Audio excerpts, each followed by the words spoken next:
Welcome back to What Do I Make Wednesday? Today I am going to be making my world famous ooey gooey chocolate chip cookies.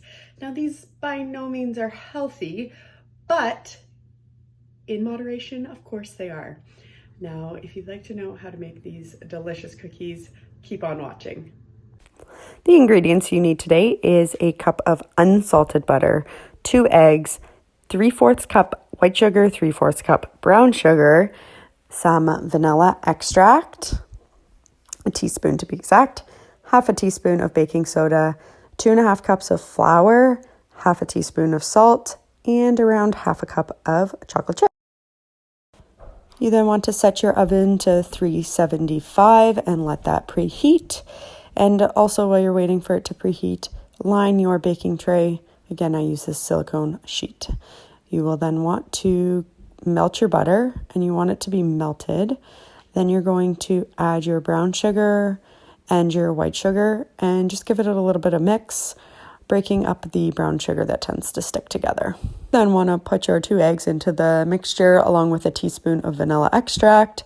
Mix that all together, and those are the end of all your wet ingredients. You're then going to add in your half teaspoon of salt and baking soda, and then add in your 2 and just below 2.5 cups of flour.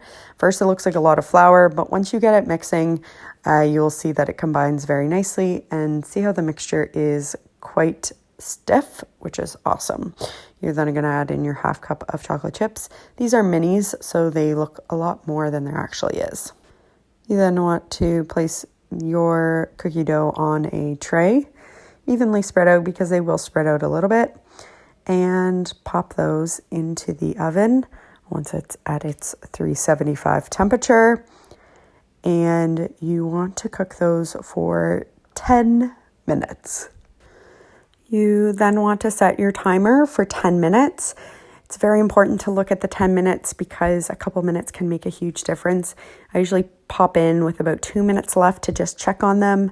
You want the bottoms to be golden brown like this, and the tops just to be lightly brown, not much more than this. And this makes around 3 dozen, but my first batch here, you can see to the left, I left them in just 2 minutes longer and they got a little bit more crispy. You can see the insides here. The one to the left is definitely a lot more crunchy. The one to the right is more moist. Thank you so much for watching What Do I Make Wednesday. Don't forget to tweet me at OLOLMiller showing me your creations. Down below are the instructions, ingredients, and the measurements needed to make these cookies. And stay tuned, just after this clip, I have a few quick tips and tricks for you while making these. See you next week. The first one is when you are measuring your butter, they actually have the measurements right on the packaging, which is super helpful. So right there, you can see 1 cup. My second tip is that if your batter seems to be a little bit runny, pop it into the fridge for about 10 minutes and it will definitely thicken up. Another thing that I do is while my first batch is baking, I pre-roll out all of the rest of the dough and I put these into the fridge. It allows them to sort of set, and then when they are baking, they don't spread out as much. So it's a great thing to do.